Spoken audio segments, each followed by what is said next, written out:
अमरीकी सदर ट्रंप ने ईरान के साथ जंग बंदी के लिए कोई डेडलाइन नहीं दी। वक्त का तयन वो खुद करेंगे। ट्रंप ईरान को मुतफ़िका तजावीज़ के लिए चंद दिन का वक्त दे रहे हैं। इस दौरान आर्जी जंग बंदी बरकरार रह सकती है। तर्जमान व्हाइट हाउस की ब्रीफिंग कैरोलिन लेविट ने कहा कि ईरान की जानिब से 2 जहाज़ों को तहवील में लेने को ट्रंप जंग बंदी की खिलाफ वर्जी नहीं समझते। दोनों जहाज़ अमरीकी या इसराइली नहीं बल्कि बैनुल अक़वामी हैं। सदर ट्रंप ने कहा कि ईरान के साथ 36 से 72 घंटों में मुज़ाकरात का इम्कान है। दूसरे दौर में अच्छी खबर मुतवक्के है।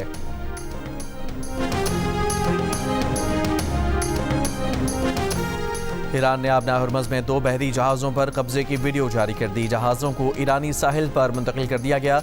ईरानी बहरिया का कहना है कि आबना हरमज़ की हिफाजती इंतजामात को ख़तरे में डालने पर जहाज़ों को कब्जे में लिया गया।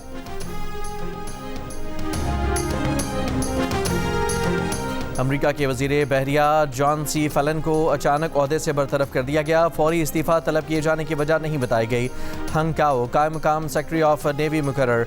जॉन सी फलन को 2024 में सदर ट्रंप ने वज़ीर नेवी नामज़द किया था। उस वक्त जॉन सी फलन पर तनकीद की गई थी कि उन्हें बहरिया फ़ौज या फिर कौमी सलामती पॉलिसी और डिफेंस इंडस्ट्री से मुतालिक तजुर्बा नहीं।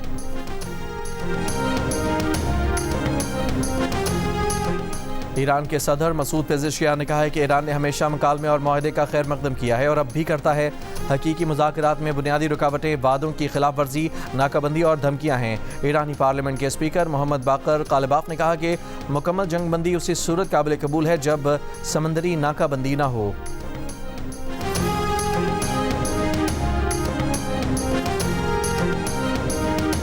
अमरीकी वज़ीर ख़ज़ाना स्कॉट बेसेंट ने कहा है कि ईरान जंग से मुतासरा अमरीका के कई खलीजी इत्तेहादियों ने करेंसी स्विप की सहूलत हासिल करने की दरख्वास्त की है, जिसमें मुत्तहदा अरब अमारात भी शामिल है।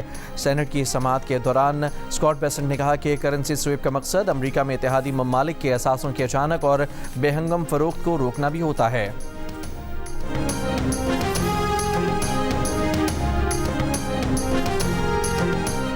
जंग बंदी के बावजूद लबनान पर जारी इसराइली हमलों में खातून सहाफ़ी अमल खलील समेत 5 अफराद शहीद हो गए। कमेटी टू प्रोटेक्ट जर्नलिस्ट का कहना है कि इसराइल ने इस मकाम पर मुसलसल बमबारी की जहां सहाफ़ी पनाह लिए हुए थे। इंसानी और तिब्बी इमदाद की रसाई में रुकावट डाली जो आलमी कवानीन की खिलाफ वर्जी है। अमरीका ने अपने शहरियों को लबनान से फौरी निकलने की हिदायत कर दी।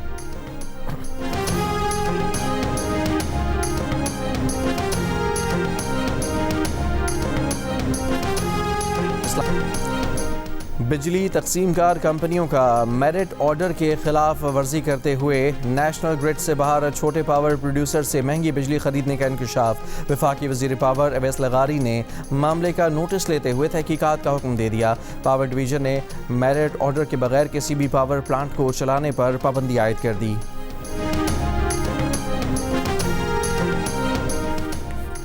पेशावर क्रिकेट स्टेडियम में स्पीकर बाबर सलीम स्वाति की ज़ेर सदारत खैबर पख्तूनख्वा असम्बली का इजलास। मुस्लिम लीग नून और ANP का बायकॉट। पीपल्स पार्टी के अरकान असम्बली शरीक हुए। अपोजिशन अरकान का कहना था कि स्टेडियम में इजलास से मुतालिक मुशावरत नहीं की गई। स्पीकर बाबर सलीम स्वाति ने इल्ज़ाम मुस्तरद करते हुए कहा कि इजलास के इनेकाद में अपोजिशन मेंबरान की मुशावरत शामिल थी। वो दौर गया जब बंद कमरों के फैसले असम्बली के ज़रिए मुसल्लत होते थे। क्रिकेट स्टेडियम में हुए इजलास में बानी PTI और उनकी अहलिया को तिब्बी बुनियादों पर जमानत देने की करारदाद भी मंजूर। मुकदमात की समाअत फौरी शुरू करने का मुतालबा। पीपल्स पार्टी के अरकान ने करारदाद की मुखालिफत की। इजलास ने महंगाई और ईरान पर अमरीका और इसराइल की जारियत के खिलाफ भी मजम्मती करारदादें मंजूर की।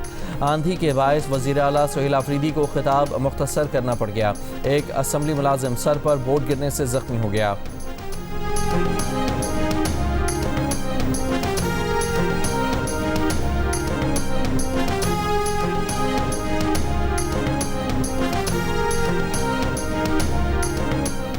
पंजाब असम्बली में ट्रैफिक जुर्मानों में कमी का तरमीमी ऑर्डिनेंस बिल कसरत राय से मंजूर कर लिया गया। तरमीमी ऑर्डिनेंस के मुताबिक मोटरसाइकिल के बाद चालान 2000 से कम करके 1000 रुपये करने की तजवीज़ है, जबकि ज़्यादा से ज़्यादा चालान 2000 रुपये का होगा। तेज़ रफ्तारी के जुर्मानों में कोई तब्दीली नहीं की गई।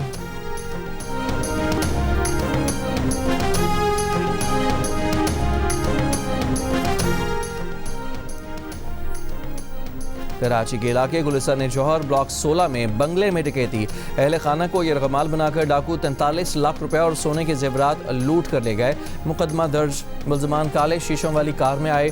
3 डाकुओं ने बंगले में घुसकर वारदात की। चौथा कार में बैठा रहा। मुलजमान ने शनाख्त छुपाने के लिए मास्क पहन रखे थे।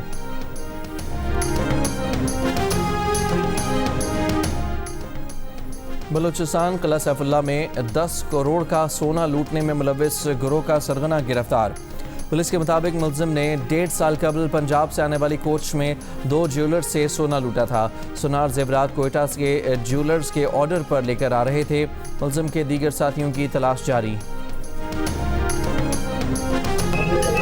आपने 35 जगहों पर अप्लाई किया, 45 जगहों पर, और आप 45 जगहों पे नाकाम हुए। लेकिन 46वां कॉल आपको आ रही है, आपकी नौकरी पक्की होगी, आपको मुबारक हो, मैं खुद आपको नौकरी दे रहा हूँ।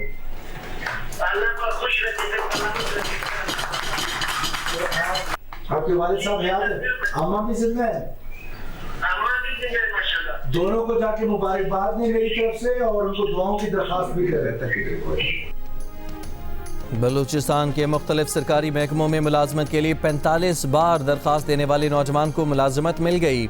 वज़ीर आला बलूचिस्तान का नौजवान को बराह रास्त फ़ोन कॉल के जरिए सरकारी मुलाजमत देने का ऐलान। महकमा मनसूबाबंदी और तरक्यात के डिजिटल डैशबोर्ड में मोहम्मद अयाज का डाटा सामने आया था।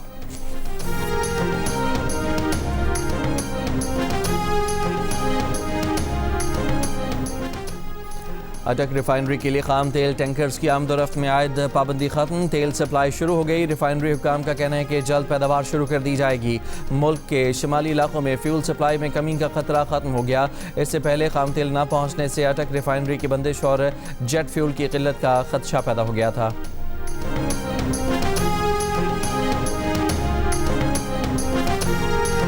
जैसे पहले काम था वैसे नहीं है, क्योंकि इस वक्त किराए भी नहीं निकल रहे। किराए निकलने तो फिर कोई मसला ही नहीं है, लेकिन गाहक ही नहीं है, इस वजह से बिस्मिल्लाह नहीं होती, वैसे ही फारग ही बैठे हुए हैं। जो कारोबारी हालात हैं वो तो जंग की वजह से बहुत मुतासर हुए हैं। दूसरा, जंग की वजह से जो पेट्रोल की कीमतें बढ़ गई, उससे धागे की कीमतें बढ़ गई हैं। प्रोडक्ट जो है वो बहुत कास्टली हो गई है। वो हमारी जेब से वो क्या कहते हैं डालने वाली बात है। जो कारोबार को इस वक्त चलाने वाला ना बहुत मुश्किल काम हो चुका है। पेट्रोलियम मसनूआत की कीमतों में इजाफे से कपड़ा महंगा हो गया। फैसलाबाद की मार्केटें वीरान, गाहक ना होने के बराबर, ताजिर और दुकानदार परेशान। दुकानों के किराए निकालने मुश्किल हो गए। ताजिरों का कहना है कि जंगी हालात जल्द ना बदले तो महंगाई और बढ़ेगी। कारोबार ठप होने का खदशा है।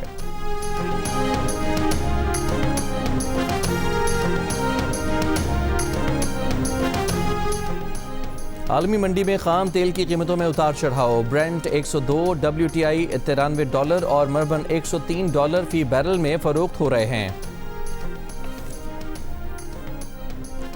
अमरीकी जौहरी साइंसदान एंड्रयू हग की अवामी मकाम पर खुफिया उमूर पर की गई हसास गुफ्तगू की मुबैना वीडियो मंजर आम पर आ गई। वीडियो में एंड्रयू ने अमरीका के मुस्तकबिल की प्लानिंग, जौहरी निज़ाम और कीमियाई हथियारों समेत इंतहाई हसास उमूर पर गुफ्तगू की।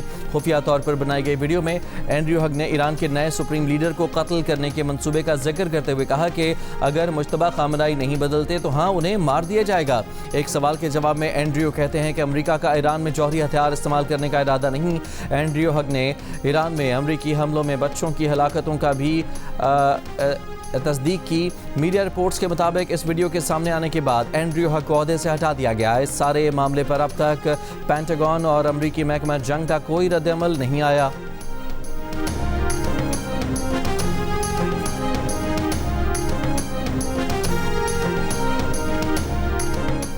ट्रंप के खुसूसी नुमाइंदे ने ईरान की जगह इटली को फुटबॉल वर्ल्ड कप में शामिल करने की तजवीज़ दे दी। पाओलो ज़िम्पोली ने यह तजवीज़ फीफा के सदर और ट्रंप को दी है। ज़राए के मुताबिक ये मनसूबा अमरीकी सदर और इटली की वज़ीर आज़म के दरमियान ताल्लुकात में बेहतरी की कोशिश है, जो ईरान जंग मामले पर पोपियो पर अमरीकी सदर की तनकीद के बाद कशीदा हैं। ईरानी फुटबॉल टीम अमरीका की मुश्तरका मेज़बानी में होने वाले फुटबॉल वर्ल्ड कप में शिरकत के लिए रजामंदी जाहिर कर चुकी है। अमरीकी सदर ट्रंप भी कह चुके हैं कि ईरान की टीम को टूर्नामेंट में खुशामदीद कहा जाएगा।